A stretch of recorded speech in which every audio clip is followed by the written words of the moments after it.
বাবার বাড়ি এসেছি, ঘোরাফেরা করব, এটাই তো স্বাভাবিক। আসসালামু আলাইকুম। ঢাকায় তো পুরো গরম পড়ে গেছে, কিন্তু গ্রামে একটু ঠান্ডা আছে, হালকা ঠান্ডা। তারপরও শীতের কাপড় চোপড় নিয়ে এসেছি। বাবার বাড়ি আসার পর প্রতিদিন আম্মুর হাতে মজা মজার রান্না আর হচ্ছে সবার সাথে ঘোরাফেরা, কতই না আনন্দের, কতই না মজার। এত আনন্দময় দিনগুলো যখন আমি বাবার বাড়ি থেকে চলে যাই, তখন এই দিনগুলোকে আমি অনেক মিস করি। বাবার বাড়ি এসেছি মাত্র 4 দিনের জন্য, 3 দিন অলরেডি কেটেই গেছে, এখন আছে বাকি একদিন। আর এই একদিন কি করব সেটাই বসে বসে ভাবছি। তো আমরা সব বিচ্ছু বাহিনীরা চলে যাচ্ছি ঘুরতে।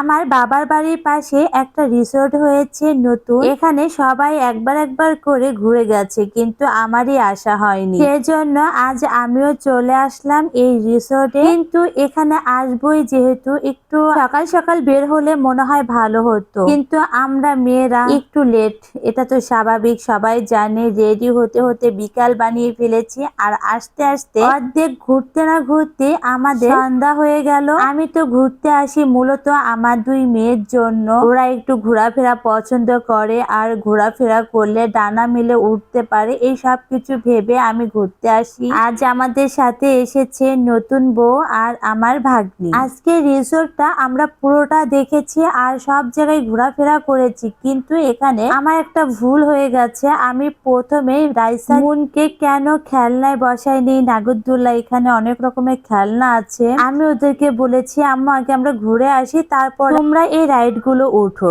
কিন্তু এটাই ছিল আমার বড় ভুল। আমরা ঘোরাফেরা করতে করতে পুরো সন্ধ্যা হয়ে গেছে, আর এই সন্ধ্যার সময় কি এইগুলোতে আর রাইসা মুনকে চড়াইতে পারিনি। মুন তো একটু বড় হয়েছে, ও বুঝে, ওকে না আমি বুঝাতে পেরেছি, কিন্তু রাইসাকে আমি কোনোভাবে বুঝাতে পারছিলাম না। ও তো লাস্টে অনেক কান্না করছিল। মুনকে যে কোনো বিষয় খুব সহজে বোঝানো যায়, কিন্তু রাইসাকে বুঝাতে আমার অনেক কষ্ট হয়। রিসোর্টে আসার পর ভাবছি এখানে বসে আমরা সবাই চটপটি ফুচকা খাবো, কিন্তু সেরকম কিছুই পাচ্ছিলাম না, কারণ এখানকার খাবারগুলো অনেক চড়া দাম। তারপর আবার খাবারগুলো দেখে খেতেও মন চাচ্ছিল না। আমি চাচ্ছি এখান থেকে বেরিয়ে যখন আমরা বাড়িতে যাব, সেই সময় বাইরে থেকে খাবার খাবো, আর ওটাও অনেক মজার হবে, সবাই মিলে একসাথে অনেক মজা করে খাবো। এদিকে রাইসা দৌড়াচ্ছে আর বলছে আম্মু আমি ময়ূরের উপরে উঠবো, এখানে কিভাবে উঠবো। যাই হোক, আজ আমরা অনেক মজা করেছি। এখানে